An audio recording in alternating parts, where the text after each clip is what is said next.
말씀 보시겠습니다.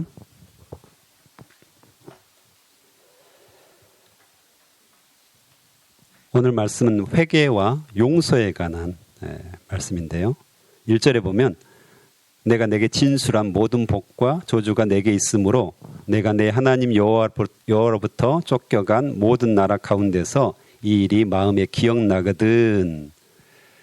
지금 이 신명기가 쓰여진 당시는 아직 바벨론 포로 시절보다 훨씬 이전이죠. 그런데 하나님께서는 이 바벨론 포로에 대한 이야기를 하시거든요. 미리 하신 거죠. 앞을 예견하시고 말씀하듯이 너희들이 나중에 포로로 가서 이 말씀이 기억나거든. 너희들 돌아오라. 이 말씀을 계속 하십니다. 2절에도 3절에도 돌아오라. 그 다음에 5절에도 돌아오게 하사. 8절에도 너희는 돌아와.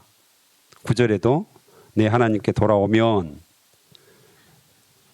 너희가 죄를 지었지만 돌아오라고 계속 말씀을 하십니다. 회개를 촉구하시는 거죠. 간절히 원하시는 거죠.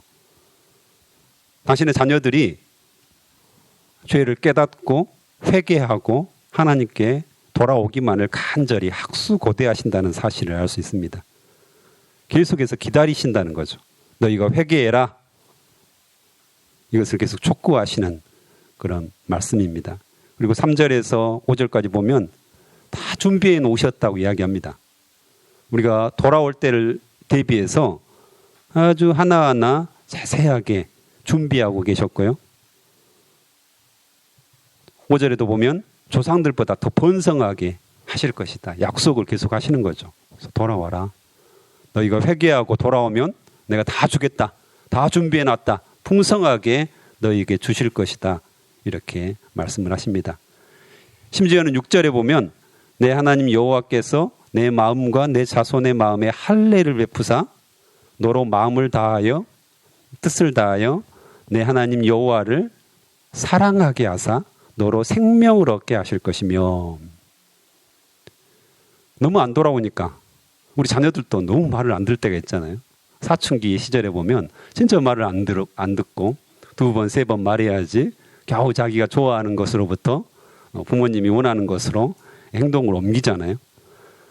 인간이 그렇게 말을 안 듣는다는 것입니다.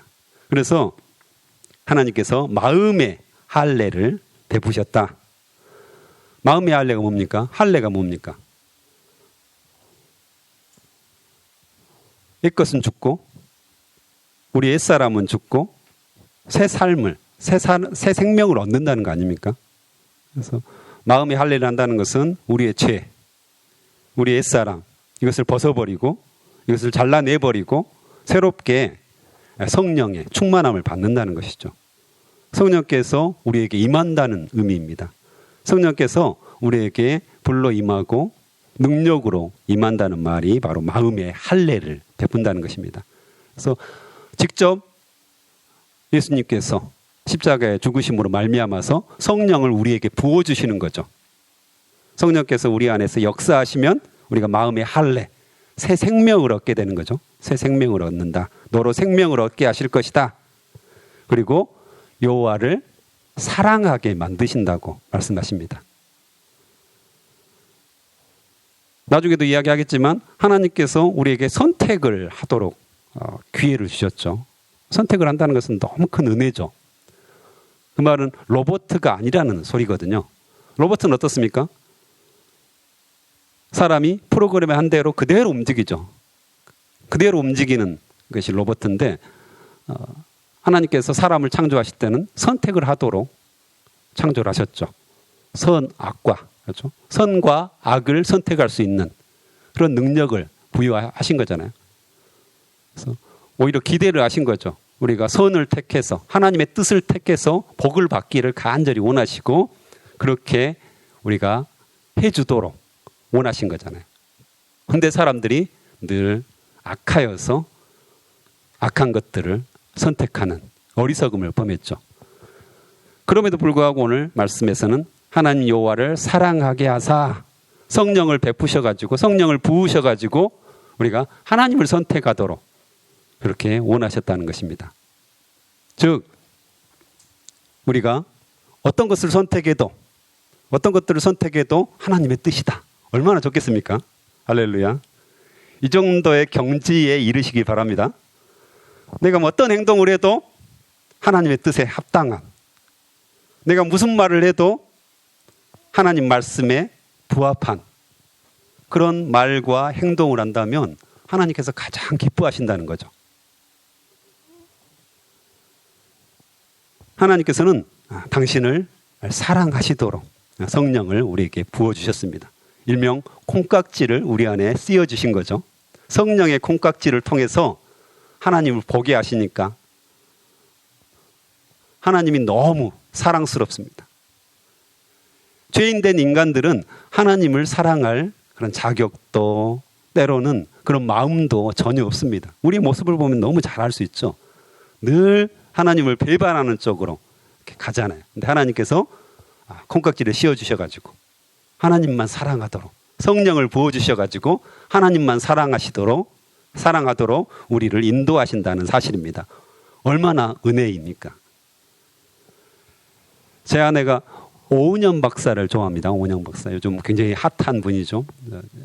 특수치료 쪽에 공부를 계속하고 있기 때문에 자주 챙겨보더라고요. 그래서 얼마 전에 이렇게 카톡을 저한테 보냈어요. 뜬금없이 어떤 사진을 딱 보냈는 리스트가 있더라고요. 7가지 리스트 중에서 뜬금없이 저에게 선택을 해보래요. 당신은 몇 개야? 하나씩 줄 그어가면서 제가 자세히 읽어봤습니다. 한번 여러분은 몇 개인지 한번 살펴보세요. 제가 읽어드릴게요. 1번, 그러니까 부부간에 테스트를 하는 겁니다. 1번, 아주 싱거운 개그를 해도 웃음이 난다. 아내가 개그를 했을 때 내가 웃음이 난다. 뭐 이런 거잖아요. 1번이었고요. 2번, 7가지입니다. 절대 안 먹던 음식도 상대가 먹자고 하면 먹는다. 3번, 떡진 머리에 늘어난 옷을 입어도 사랑스럽다. 쉽지 않죠? 네. 4번, 점점 어려워집니다. 방귀나 트림도 귀여운 애교로 넘어간다. 트림을 해도 귀여운 애교로 넘어간다. 5번, 잠잘 때 숨소리마저 사랑스럽다. 이거 보통 일이 아니죠. 코를 고아라도 사랑스럽다 이 말입니다 지금. 6번, 아침에 양치 안 하고 모닝키스가 가능하다. 7번, 금식은 해도 금욕은 못한다. 이게 참. 그래서 이게 7가지거든요. 여러분 몇 가지 정도 되시는 것 같습니까? 혹시 하나도 없으십니까? 큰일 났네요. 2-3개가 콩깍지가 벗겨지기 직전 단계라고 합니다. 4-5개가 눈꼴신 콩깍지 단계라고 합니다. 콩깍지 단계. 6-7개 정도면 뜨겁게 불타오르는 찐 콩깍지 단계라고 이렇게 이야기를 합니다. 그래서 여러분은 어느 정도 되십니까? 그래서 우리 부부가 열심히 했는데 상상에 맡기겠습니다. 비슷하더라고요. 네. 근데 참 아내를 사랑하는 거, 남편을 사랑하는 거 쉽지 않죠. 인간적인 마음으로는 쉽지 않습니다. 어떻게 떡진 머리에 늘어난 옷을 입어도 사랑스럽습니까? 안 되잖아요, 이게. 나이가 들어가면 40대, 50대가 되어가면 20년, 30년을 살다 보면 쉽지 않은 일이거든요. 근데 하나님께서 언약으로 주신 사람, 결국에는 사랑하기로 작정한 사람이잖아요. 또한 성령께서 우리 안에 콩깍지를 씌워주시면 그렇게 보이는 겁니다. 사랑스럽게 보이는 거죠. 우리한테 사랑해라. 이것도 굉장히 은혜로운 하나님의 명령이지만 아내를, 남편을, 주변 사람들을 또 심지어 하나님을 우리가 사랑하도록 성령을 부으셨다는 것입니다. 참 어렵지만 눈에 보이지 않는 하나님, 곁에 있지만 여전히 미운 배우자, 사랑하기 쉽지 않죠. 하지만 성령께서 우리에게 임하시면, 성령께서 우리에게 기름을 부으시면, 성령의 충만함을 주시면 그것이 극복이 된다는 것입니다. 눈에 콩깍지가 씌어지듯이 사랑스럽고 귀하고 소중하고 은혜가 되고 이렇게 소중한 사람이 어디 있을까? 나만을 생각해주고 나를 위해서 밥을 차려주고 나를 기다려주고 나를 사랑한다고 말해주고 늘 밤마다 우리 집에 들어오고 얼마나 소중합니까? 성령께서 우리에게 역사하시면 우리가 그렇게 되어진다는 것입니다. 우리가 죄인이지만 하나님께서 우리에게 사랑하는 마음, 사랑하게 하사 생명을 얻게 하는 능력들을 주셨다는 것입니다. 그래서 하나님을 사랑하고 내 이웃을 내 몸과 같이 사랑하라 이렇게 말씀하시지만, 명령하시지만 오히려 하나님께서 성령을 부으셔가지고 그 일들을 행하게 하신다고 성경은 말씀하십니다. 쉽다는 거죠. 쉽다는 거죠.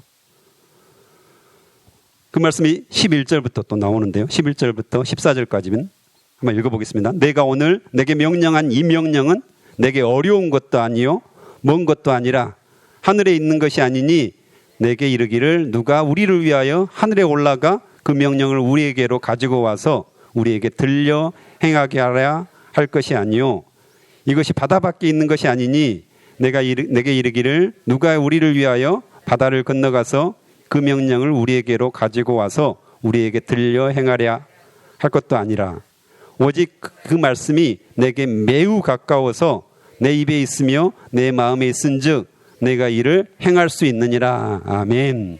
행할 수 있느니라. 행할 수 있느니라.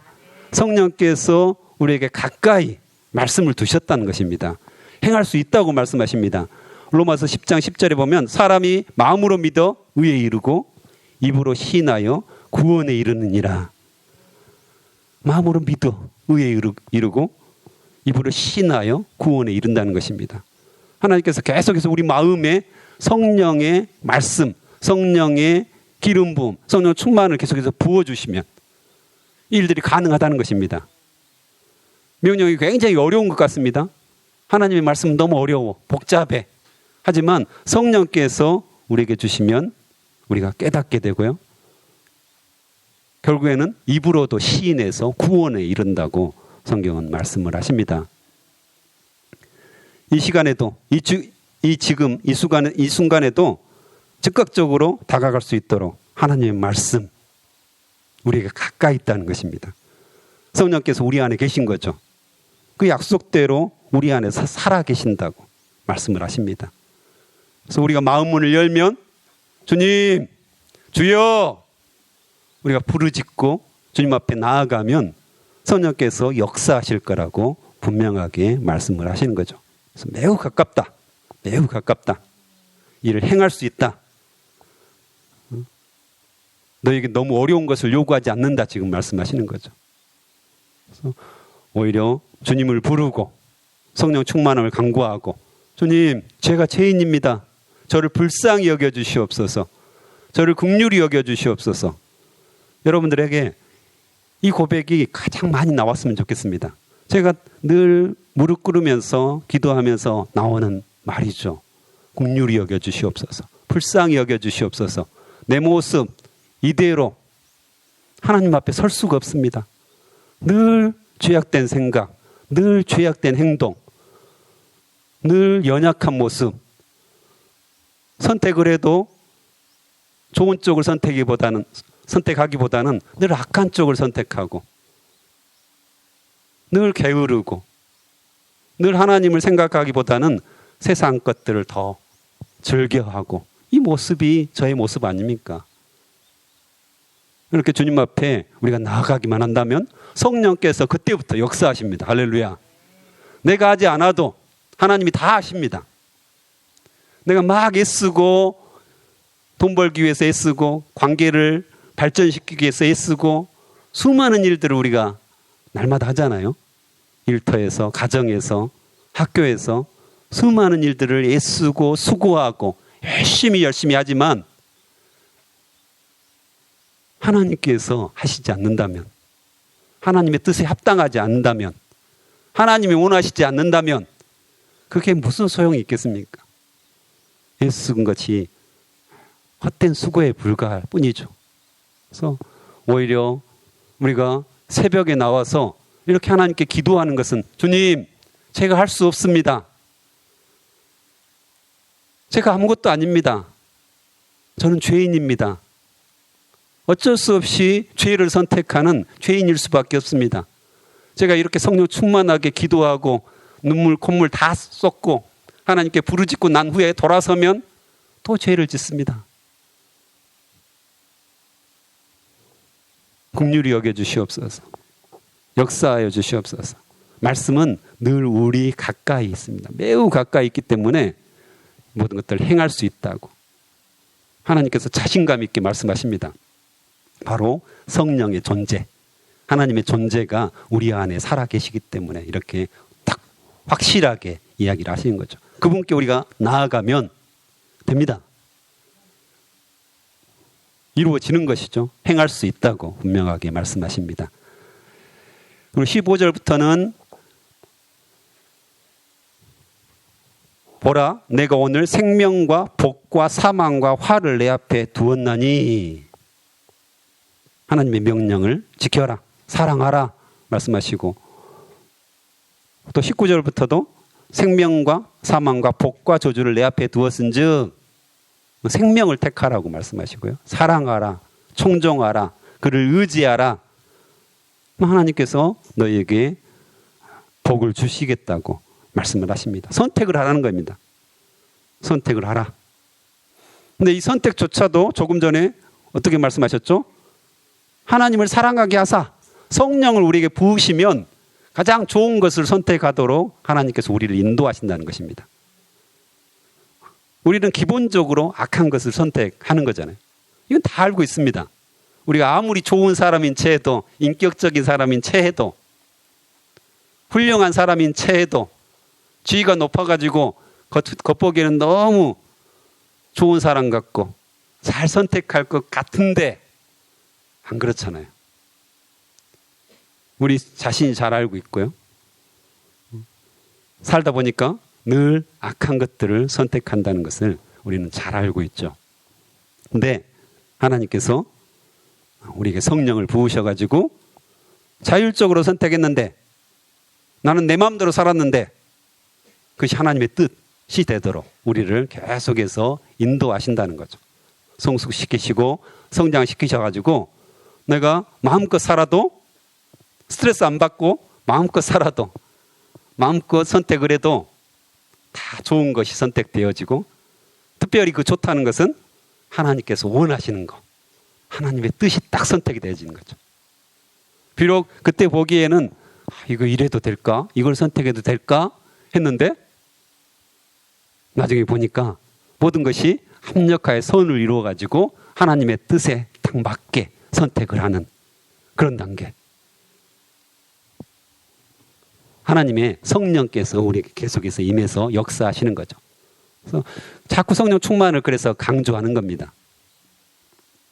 내 뜻대로, 내 욕심대로, 내 원하는 대로, 내가 이렇게 하면 자녀들이 잘 자랄 거야, 내가 이렇게 하면 남편이 나하고 잘 지낼 거야, 내가 이렇게 하면 회사 생활 잘할 수 있을 거야. 늘 우리는 고민하고 늘 생각하고 때로는 그것 때문에 근심하고 걱정하고 이렇게 하지만 안 된다는 걸 너무 잘 알지 않습니까? 내가 아무리 고민해도 안 됩니다. 오히려 그 시간에 잠시 하나님, 주여, 내가 어떻게 해야 됩니까? 제가 어떻게 선택하는 것이 하나님의 뜻입니까? 저에게 성령의 충만함을 주시옵소서. 하나님의 뜻대로 제가 선택할 수 있도록 주님께서 역사하여 주시옵소서. 저는 모르겠습니다. 저는 어떻게 선택해야 할지 잘 모르겠습니다. 하지만 주님께서 아십니다. 주님께서 주관하여 주시옵소서, 역사하여 주시옵소서. 이런 기도를 주님 앞에 드리기 시작한다면 자연스럽게 하나님께서는 말씀대로 우리를 인도하기 시작하실 것입니다. 너무 고집이 센 거죠. 내가 알아서 하겠습니다. 내가 알아서 할 테니까 잠시 기다리십시오. 내가 알아서 할 테니까 하나님은 뒤에 계십시오. 내가 이제 이렇게 많이 배웠고 내 지위도 이렇게 있고 내 힘도 이렇게 있으니까 내가 하겠습니다. 이런 고집들을 우리가 내려놓는 그런 귀한 시간들이 되었으면 좋겠습니다. 기도하겠습니다. 하나님 아버지, 감사합니다. 이렇게 고집스럽기만 한 우리에게 성령을 부어주셔서 감사합니다. 마음의 할례를 베풀어 주셔서 감사합니다. 하나님을 사랑하게 만드셔서 감사합니다. 또한 생명을 주셔서 감사합니다. 우리가 늘 아버지 마음의 할례를 통하여서 주님 앞에 더 가까이 나아가게 도와주시옵소서. 말씀이 우리 안에 가까이 있음을 늘 기억하게 도와주시옵소서. 아버지 또한 그것들을 다 행할 수 있다고 말씀하여 주셔서 감사합니다. 우리가 생명을 선택하게 하시고 하나님을 선택하게 하시고 성령 충만을 선택할 수 있도록 주여 지혜와 명철을 허락하여 주시옵소서. 이 시간도 아버지여 주여 하고 잠잠히 주님 앞에 나아갑니다. 내가 아무것도 할 수 없어서 아버지 주님을 의지합니다. 주님께서 역사하여 주시옵소서. 우리의 손을 펴고 우리 긍휼히 여겨 주시옵소서. 불쌍히 여겨 주시옵소서. 주님께 부르짖는 자들, 주님께 간구하는 자들에게 주님께서 성령으로 역사하여 주실 것을 믿습니다. 또한 우리에게 생명을 주신 것처럼 또한 복을 주실 것을 믿습니다. 주님, 우리가 주님께로 더 나아가는 귀한 시간 될 수 있도록 역사하여 주시옵소서. 오늘 또 귀한 헌금을 통하여서 그들의 마음을 온전하게 하나님께 드리는 자들이 있습니다. 주님 기뻐 받아주시고 그들이 아버지 행하는 모든 것마다 하나님의 뜻이 되게 도와주시옵소서. 주님을 찬양합니다. 예수님의 이름으로 기도합니다. 아멘.